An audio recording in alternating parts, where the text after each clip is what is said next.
Hey everybody, Lindsay Smith here with your business tip this week. This week I want to talk about the service agreement forms you're going to be required to use with buyers under the new designated agency brokerage model. There's two different versions of service agreements that you can use.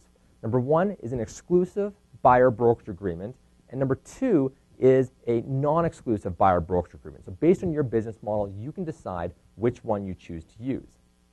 For the exclusive version, there's two different versions of that form as well. There's a RECA version and an area version. In both versions, you need to agree upon a fee up front that the buyer is required to pay you for the services, either via check or obviously, and most likely, you can just build it into the proceeds of the transaction.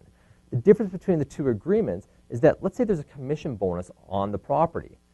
Any amount that's offered to you in terms of commission that's over and above the fee agreed upon in the agreement gets refunded to the buyer. So the buyer would literally get a check back from the lawyer upon closing. That is the RECA version.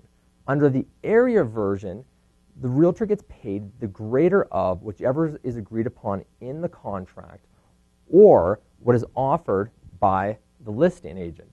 So you can choose which form you like. I like the RECA version because if there's a shortfall, the buyer has to make it up. If there's an excess amount, it gets refunded. It gives me a sense of equitable fairness, call it. But you guys can choose to use whichever one you want.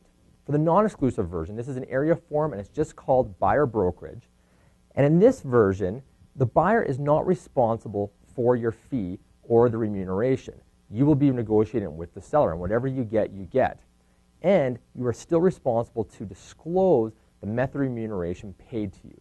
So whichever you feel comfortable with, an exclusive, or if you're not too comfortable yet, so you just want to use a non-exclusive, the non-exclusive version is exactly the way that you're typically running your business now, or most of you. Some of you are using service agreements, but most of you are not.